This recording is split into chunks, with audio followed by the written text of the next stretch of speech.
She lied, everyone believed her. I lost my family, my home, my future. A decade later, they begged for forgiveness.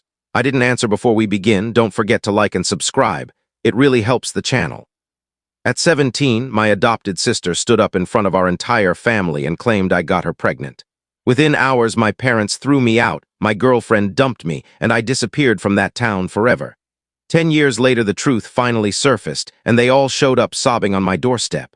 I didn't open the door. Hey Reddit, I never imagined I'd be the guy posting one of these. But after a decade of carrying this alone, I just need to put it somewhere people might actually read it. My family deleted me from their lives because of a single lie, and now that the lie has collapsed, here's exactly what happened. I'm Jackson, now 27. Back then, I was 17 when everything I knew burned down in one evening. It was one of those huge family Saturday dinners. Grandparents, aunts, uncles, cousins, the whole crowd crammed into the house. My parents loved an audience. Mom would talk louder, laugh harder, brag about how tight-knit we all were. Dad manned the grill outside while my older brother and I dragged extra chairs in from the garage. Then there was Emily, my adopted sister. My parents brought her home when she was 8 because they'd always wanted a daughter. She settled in fast. Shy, sweet, polite. I was the one who helped her with math, taught her to balance on 2 wheels, stood up for her when kids called her the adopted one. She was just my little sister, nothing else ever. That night she barely touched her food, kept twisting her fingers, staring at her plate. I thought she was coming down with something. After everyone moved to the living room, she suddenly stood up, trembling, and announced she had to tell the family something important. Her voice shook. She could barely get the words out. Then she said my name. Jackson did it. He forced me. The room turned to ice. I didn't understand at first, like my brain refused to translate the sentence. Then she added, I'm pregnant. My father's fist hit me before I could even open my mouth. The impact sent me crashing to the floor. My vision flashed white. Mom started shrieking like a bomb had gone off. My brother just stared, muttering, what the hell is wrong with you, man? That's sick. Dad, I didn't. Another punch cut me off. You disgusting piece of trash, he roared. His face was purple. You've shamed this entire family? Emily was sobbing into Mom's shoulder, repeating that she'd been terrified to say anything. My aunt pulled her close, stroking her hair, whispering, You're safe now, honey. My brother stepped forward and spat on the floor in front of me. Get out, you don't even deserve to breathe the same air as her. I looked around at every single face I'd grown up with. Not one of them looked back at me with anything but pure revulsion. She's lying, I managed to choke out. I swear on my life she's lying. Mom screamed, Don't you dare speak to her, don't even say her name. Someone had already dialed 911. By the time the cops arrived, I was sitting on the front steps with blood running down my chin. One officer asked my dad, That the suspect? Dad just nodded without glancing at me. They didn't slam me into the car or anything. I looked like a beat-up teenager, not a threat. But riding in the back of that cruiser still felt like the coffin lid closing. At the station, they asked the questions you'd expect. When? Where? Did she say stop? I kept repeating the same thing. It never happened. They didn't charge me. No evidence, no medical exam, yet nothing. Emily was 16, I was 17. Technically, it fell under statutory laws, so they had to investigate. They took our phones, statements, timelines. By morning, there was nothing to hold me on. An officer muttered statutory under his breath as they handed me my backpack. They told me to stay available for more questions and released me. But the town had already made up its mind. Word spreads fast in a small place. I walked the streets until my legs gave out. When I finally went back to the house, every belonging I owned was piled on the lawn like trash. Dad stood in the doorway, arms crossed. You're done here, he said, voice flat and dead. Don't come back. Dad, you know me, I would never. You're not my son, don't ever call me that again. I tried to catch Mom's eye through the screen door. She turned away, clutching Emily. My brother slammed the door so hard the windows rattled. My hands shook while I stuffed things into my backpack. My phone buzzed. Sarah, my girlfriend of a year. The one person I thought would believe me.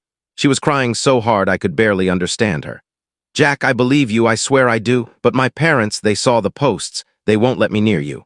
They'll call the police if I try. Please, Sarah, don't do this. I'm sorry, she whispered.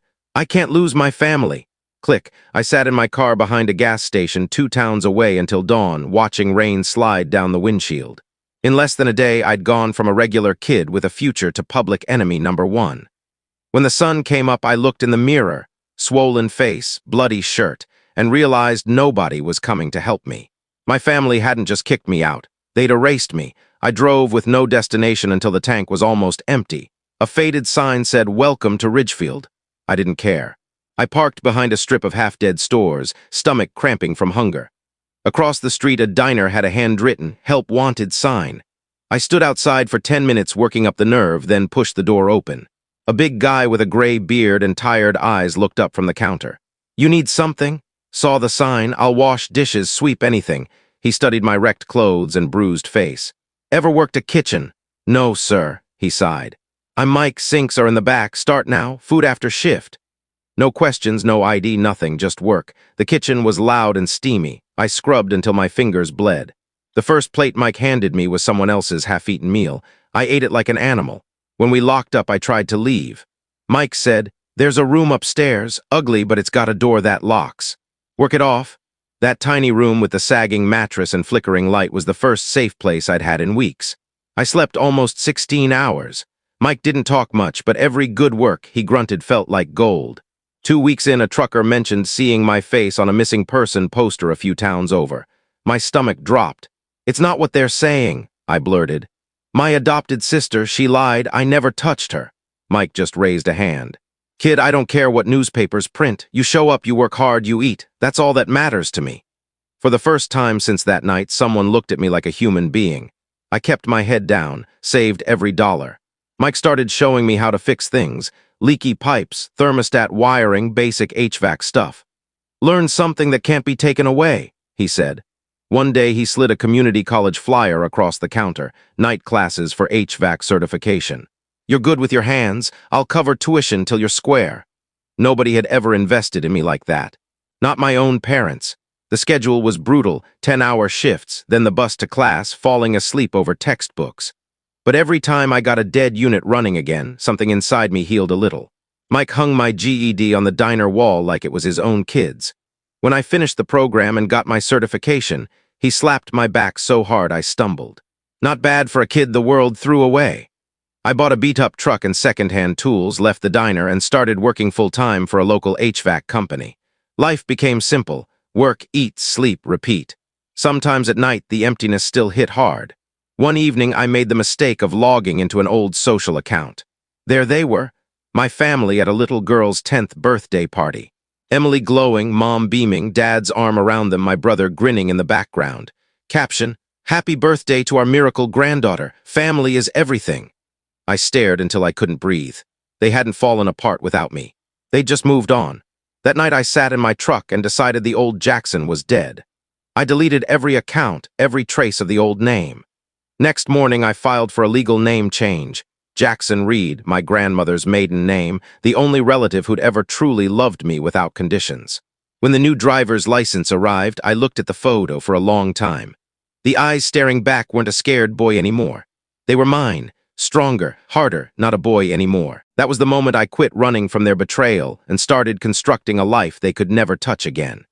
10 years on, I owned winter heating and air.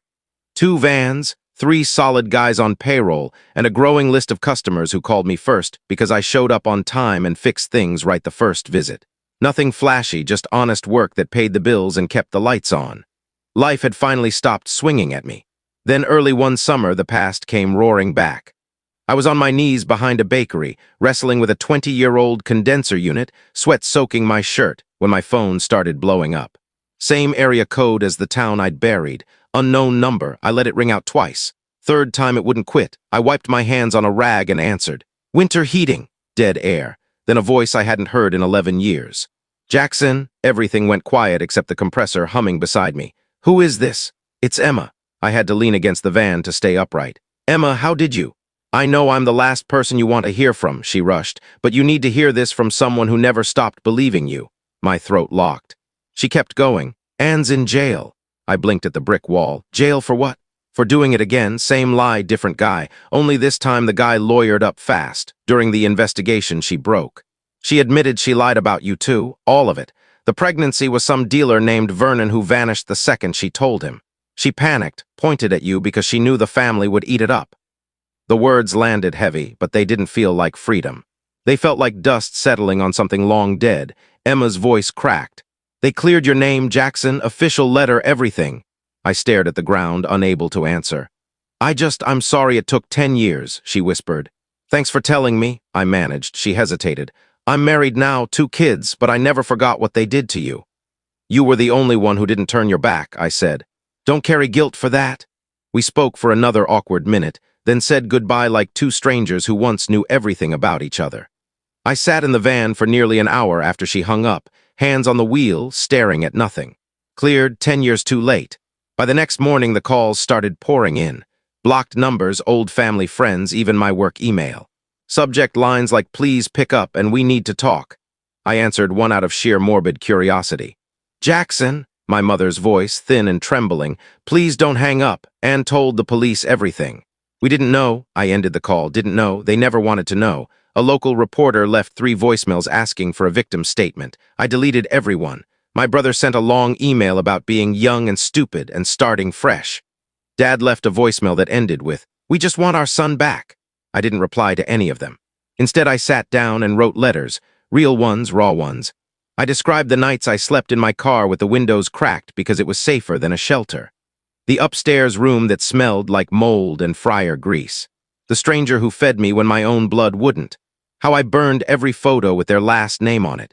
How I watched them celebrate birthdays and baby showers while I scraped plates for pennies. Every letter ended the same.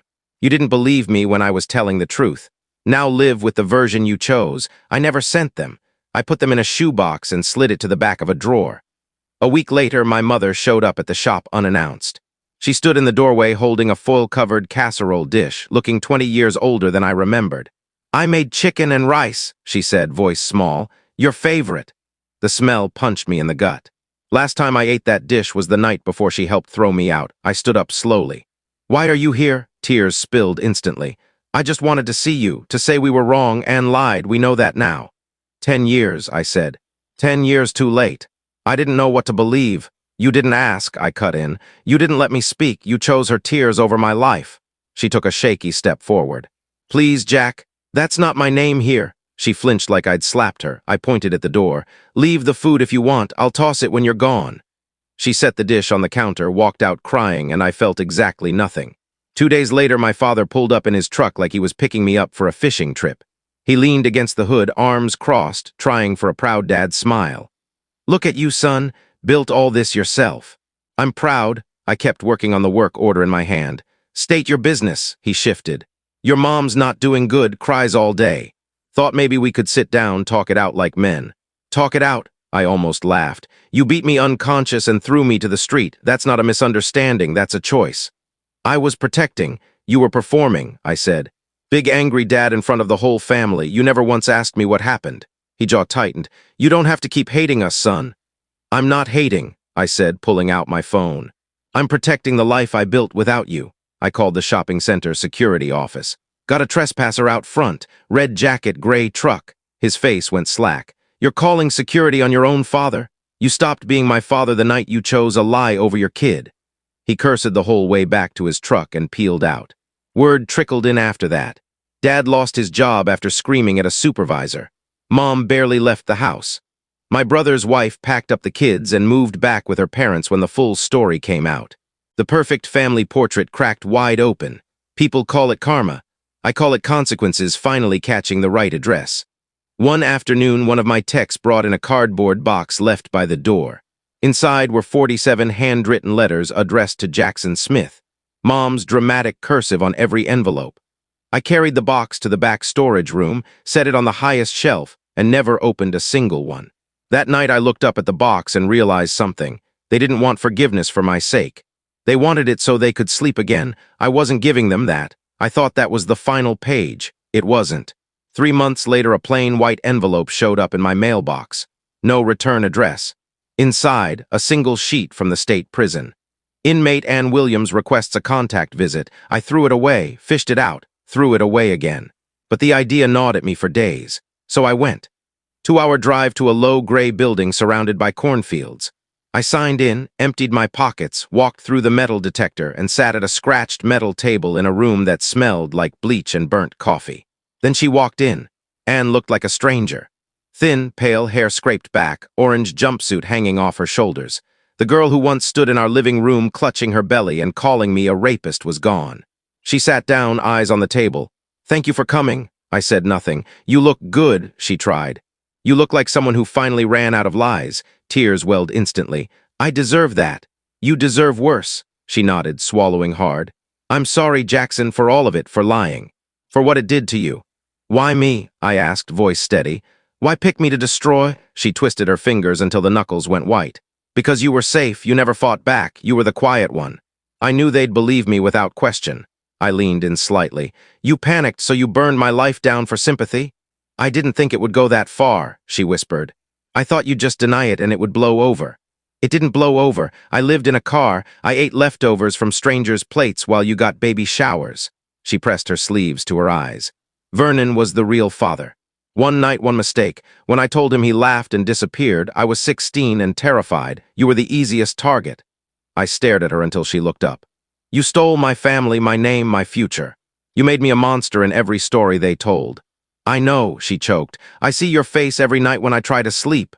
"Good," I said. "Don't ever stop seeing it." She wiped her face.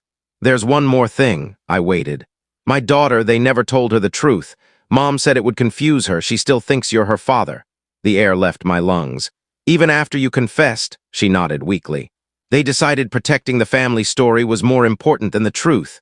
Somewhere out there, a little girl carried the same lie that broke me. I stood up. The chair scraped loud in the quiet room. "You don't get to put that on me now," I said. "You don't get to make that my problem." She reached out, hands shaking. "I'm so sorry, Jackson. I wish I could take it back." "You can't." I looked her dead in the eyes.